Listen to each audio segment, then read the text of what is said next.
পরে সিরিয়ায় বিপ্লব হয়েছে, সেখানে আসাদের পার্টিকে নিষিদ্ধ ঘোষণা করা হলেও বাংলাদেশে এই সন্ত্রাসী খুনি হাসিনার দল আওয়ামী লীগকে একটি গোষ্ঠী লালন পালন করে চলেছে।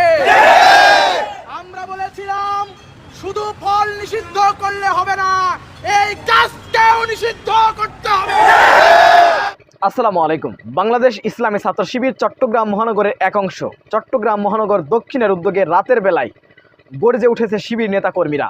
কারণ চট্টগ্রাম সহ বাংলাদেশের বিভিন্ন জায়গায় নিষিদ্ধ ঘোষিত ছাত্রলীগ, যাদেরকে বাংলাদেশ সরকার নিষিদ্ধ করেছে, এবং খুনি ফ্যাসিস্ট হাসিনার নেতাকর্মীরা তারা লিফলেট বিতরণ করছে এবং বিভিন্ন জায়গায় বিভিন্ন মানুষের মাধ্যমে ছত্রছায়ায় তারা এখনও পর্যন্ত রয়েছে। তারই প্রতিবাদে বাংলাদেশ ইসলামী ছাত্র শিবির চট্টগ্রাম মহানগরী দক্ষিণের উদ্যোগে বিক্ষোভ মিছিল করা হয়েছে। বিক্ষোভ মিছিল থেকে শিবির নেতারা কি বার্তা দিয়েছেন আমরা বিস্তারিত জেনে আসবো।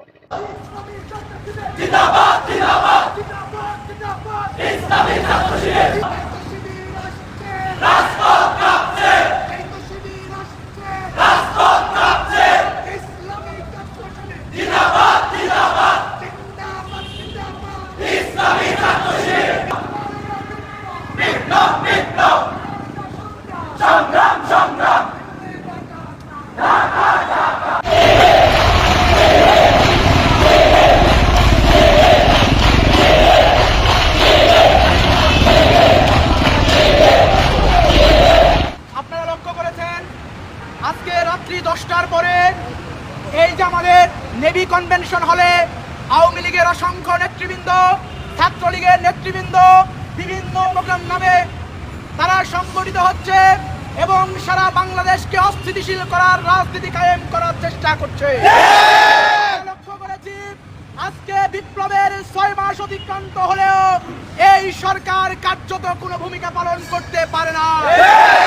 আমরা দেখেছি আমাদের পরে সিরিয়ায় বিপ্লব হয়েছে, সেখানে আসাদের পার্টিকে নিষিদ্ধ ঘোষণা করা হলেও বাংলাদেশে এই সন্ত্রাসী খুনি হাসিনার দল আওয়ামী লীগকে একটি গোষ্ঠী লালন পালন করে চলেছে। আমরা বলেছিলাম শুধু ফল নিষিদ্ধ করলে হবে না, এই কাজকেও নিষিদ্ধ করতে হবে। আমরা লক্ষ্য করেছি, আমরা দেখেছি গত কয়েকদিন আগে আমাদের ছাত্র শিবিরের কর্মীদের উপর আক্রমণ করা হয়েছে।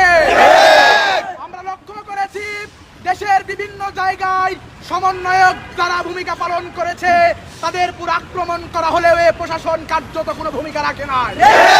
সবচেয়ে বেশি নিরাপত্তা দেওয়া হয় এই জামপাড়া পুলিশ লাইন, যেখানে বিভাগীয় কমিশনারের কার্যালয় রয়েছে, সেখানে ছাত্রলীগের মতো নিষিদ্ধ সংগঠন কিভাবে মিছিল করে আমরা প্রশাসনের কাছে জবাব চাই।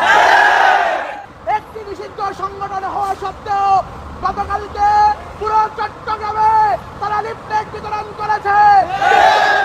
মাত্র কয়েকজনের বাইরে নেতৃবৃন্দকে গ্রেফতার করতে পারে না। আমরা বলতে চাই ইসলামী ছাত্র শিবির ঘুমিয়ে যায় নাই। আমরা বলতে চাই আপনারা অগ্নিপথে আগ্নেয়গিরি দেখেছেন, কিন্তু আগ্নেয়গিরির অগ্নুৎপাত দেখেন না। আপনারা টর্নেডোর নাম শুনেছেন, কিন্তু ছাত্র শিবিরের টর্নেডো দেখেন না। আমরা পরিশেষে বলতে চাই এই নিষিদ্ধ সংগঠন ছাত্রলীগকে যেখানে পাবেন সেখানে গলা জোড়াই দিয়ে প্রশাসনের হাতে তুলে দিন। আজকে আমরা এখান থেকে বলতে চাই শুধু ছাত্রলীগকে নিষিদ্ধ করলে হবে না, আওয়ামী লীগকে যুবলীগকেও নিষিদ্ধ করতে হবে। অন্যথায় ছাত্র শিবির রাজপথে নেবে, যেভাবে জুলাই বিপ্লবে ভূমিকা রেখেছে একইভাবে ভূমিকা রাখবে এবং ছাত্রলীগকে নিশ্চিহ্ন করে ছাড়বে ইনশাআল্লাহ। সুপ্রিয় দর্শক, ইসলামী ছাত্র শিবিরের এই কার্যক্রম আপনারা কিভাবে দেখছেন অবশ্যই আপনাদের মূল্যবান মন্তব্য কমেন্ট বক্সে জানাবেন। সবসময় সত্য নির্ভেদ তথ্য পেতে স্বাধীন Bangla TV YouTube channel subscribe করে আমাদের সাথে থাকুন। আসসালামু আলাইকুম রহমতুল্লাহি ওয়া বারাকাতুহু।